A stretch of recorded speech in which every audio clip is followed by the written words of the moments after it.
Hello and welcome to another SkaredCast battle report. On the table of my last defeat, we have Jason and his Chaos Space Marine and Demon army. With the new Deamons, we have deployed the mission, the Scouring, deployment, Hammer and Anvil. So we're going to go over deployment and army lists. So Jason, what do we have in your army? We got 6 Screamers, 10 Plague Bearers. They got the third an objective worth 3 points, and it allows them to reroll 1s for shooting, but they don't shoot, so it's, well, whatever. 4 Spawn with a Chaos Lord on a Juggernaut with a Power Fist, Lightning Claw, Sigil of Corruption. A Nurgle Demon Prince with 2 greater rewards. He got a 4-up Feel No Pain, and he took the Bale Sword, which is a poison weapon that causes instant death.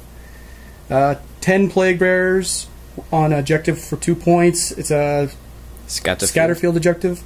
And Herald is manning the Las Cannon. He has the Greater Locus of Fukundi, the one that gives him Feel No Pain. And he took the Grimoire of True Names. They're behind an Aegis. I got 10 Fleshhounds with a Herald of Khorne on a Juggernaut, and he took the Axe of Khorne. And he also has the Greater Locus of Fury, which gives them Rage. And then I got 10 Pink Horrors in reserve and 10 Cultists in reserve as well. Okay, so that's 1,500 points, a very aggressive Demon and Chaos army. For the Warlord, his Warlord trait is -1 to fear checks while he's alive. Okay, so it's -1 to my fear checks, which can come quite in handy, as we saw last game. In the Dark Eldar corner, 1,500 points. We have 10 Witches with a Hecatrix with a Venom Blade, with Haywire Grenades and a Raider. All my vehicles have Grizzly trophies today to represent the Coven. A Talos and a Kronos, up to the 9s with upgrades, so Chain Flails, and then Vortex and Injector. Urien Rakarth in his command barge with 3 Grotesques with a Aberration, with a Flesh Gauntlet, and a Liquefy gun. Then we have 10 Racks with 2 Liquefy guns, with a Akathist with a Liquefy gun, and 2 Liquefy guns, sorry, and a Venom Blade, and of course an empty Raider that houses 10 Cabalite Warriors with a Splinter Cannon Blaster, holding this Gravwell Generator 4-point objective at the backfield. In reserve, I have 5 Scourge with 2 Haywire Blasters and a Solarite coming down, deep striking, and my Razorwing Jet Fighter with a Flicker Field, stock missiles and lances. My Warlord trait is Counterattack within my deployment zone for Urien and his Grotesques, and I'm not going to seize the initiative to prevent those Flesh Hounds from being able to charge me turn 1. Make sure you stay tuned for the battle reports and the tactical corner at the end of the game. In the darkness, because it is night fight, the Spawn have moved up into the Cathedral to defile it. So has the Nurgle Demon Prince. He's just gliding at the moment. The Screamers have boosted up from their corner, ready to play part in the game. The Herald of Nurgle tried to cast the Grimoire of True Names onto the Fleshhounds and accidentally actually told me their name. So they are at -1 invulnerable save, which means they're going to sit in that crater and wait till next turn to do anything. The Skimmers kicked their engines into high gear and moved up across the flank. The empty Raider has moved up to force the Khorne dogs to move around.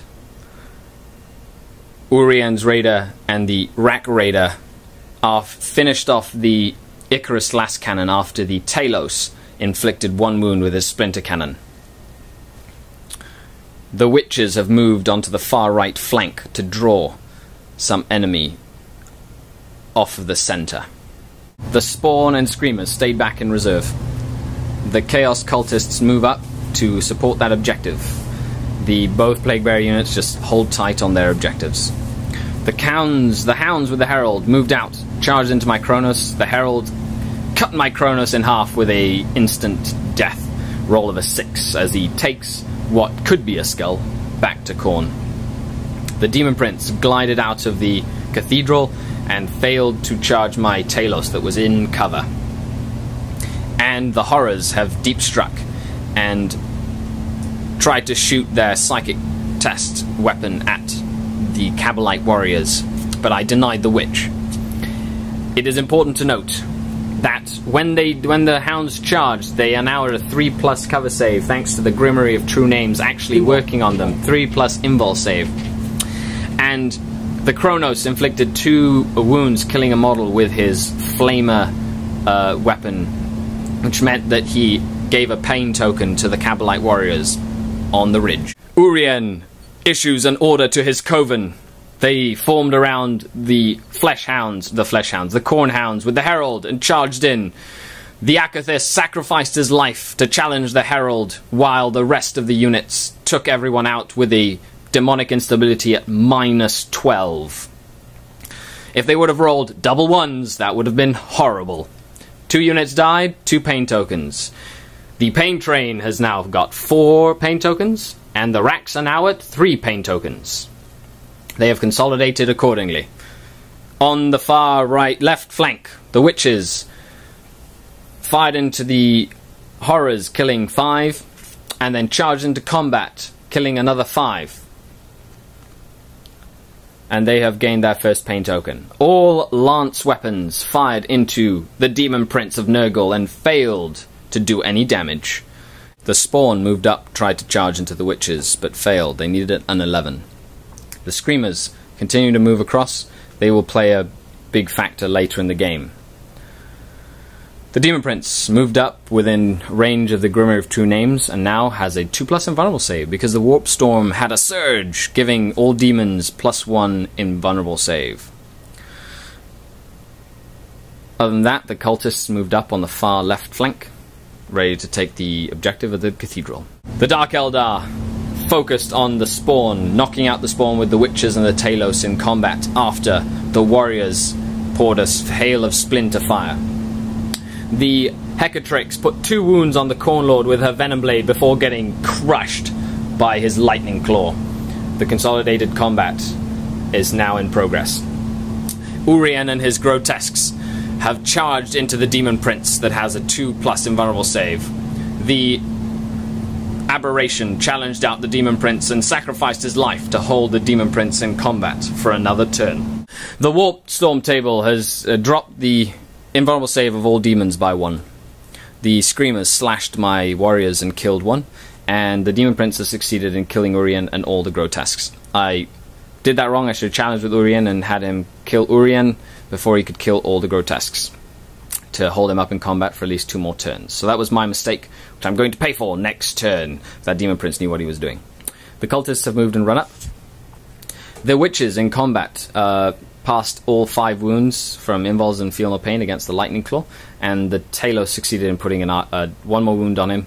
The Corn Lord is at 1 wound left, and now my reserves are going to show up. Razorwing jetted in and killed 5 of the cultists with missiles. The Scourge deep struck and then was surrounded by the wagons to prevent the Demon Prince from charging in and killing them off this turn after he wiped out the racks. The Witches and the Talos succeeded in taking out the Corn Lord. The Talos got his last wound, earning him a pain token. And shooting saw me put 1 wound on the Screamers, who passed almost all their cover saves. The cultists did not run away, and now we're moving on to what could be the end of the game. The Demon Prince had to, devoid of options, Vector Strike the Scourge. Killed 1 of the Haywire Blasters. The cultists have moved and run, but still haven't been able to make it to the objective. The Screamers actually slashed 5 out of the unit of Kabbalite Warriors this time, forcing a morale check, but the Kabbalite Warriors held. The Witches have moved around the sabotage objective so that if it explodes, it doesn't hit any of them, capturing that point. The Raiders got between the both warrior units for its Grizzly trophies. The Talos moved up in support. The Warriors moved down to capture the objective. Combined shooting saw me put 1 more wound on 1 more Screamer, because he passed all the saves, and the ones he failed, he rolled a 1. And Tinch can re-roll failed saves of 1. I circled the wagons once again around the Scourge, who now are capturing that 3-point objective, and the Razorwing moved up in cinematic fashion and skyfired into the Demon Prince, but did not ground him. That lone raider on the far side grounded him, and the Scourge succeeded in putting lots of wounds on him, together with the Talos, but he passed every armor and feel no pain save he was required to make. So that Demon Prince is still up and functional. And now we're going to roll to see if the game continues on to turn 6. It does! We'll be back. It is a big turn. The vector-striking Demon Prince took out all 4 Scourges hiding in between the Raiders, and the Screamers have succeeded in killing 2 of the warriors who fell back and are now needing Snake Eyes to rally, netting the Demon player an additional 7 points in his favour. The Witches in a last-ditch effort. We counted the points. I needed to swing the points, considering the warrior unit had not rallied to get into the objective. I need to kill the Screamers to deny Linebreaker and get a fast attack choice. I also need to kill the Warlord in order to get another point, and maybe consolidate into the 3-point objective with my Witches. As you can see, it didn't exactly go to plan. The Demon Prince is still alive and at large. He ran my Witches all down after they failed their morale test, and the Talos charged in and succeeded in killing 1 Screamer after taking a wound. So now, Jason's going to roll to see if it continues to turn 7. And it doesn't. It is game over. Victory for the Demons. Okay, man. So, Jason, any last-minute comments? Demon Prince was a champ of the match. You couldn't wound him. He was just with that 4-up, feel no pain. It was awesome. They kept remoring him to give him that 3-up invul. He was beat stick this turn. I think he won me the game by killing the Scourges there at the end there to swing it back to me. That was huge. Yeah, the turn 6 swing with the death of the Scourges that were surrounded by Raiders brought the Demons back into the fray, which comes to show, never say never. Continue to fight till the very end.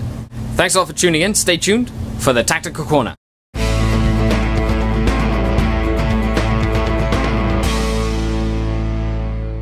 Welcome to another Tactical Corner.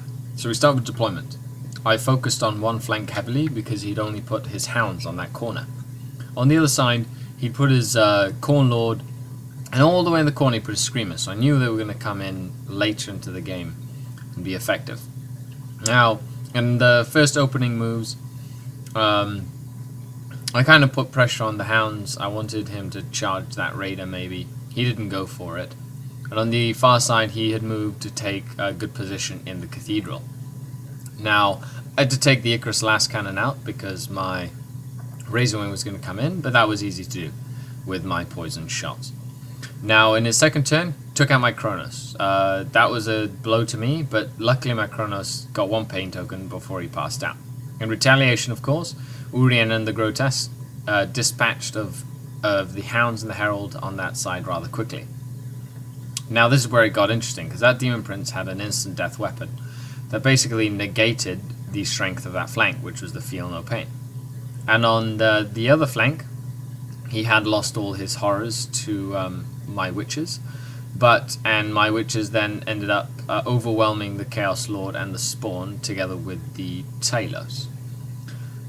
On the far flank, Urien Rakarth, the Grotesques, and all the Raks met a quick end at the hands of the Demon Prince with his instant death weapon and 4+ Feel No Pain. While the other side of the table was rather well set. The arrival of the Scourge and another, basically a scoring unit in the Scouring, had to use all the tanks to go around. The first passing, Demon Prince only succeeded in killing 1 Scourge. And then the Screamers came into play by tackling the scoring unit I had on the 4-point objective. I was able to get close to that 3-point objective and deny it to my opponent on turn 5. Had it ended, I would have won.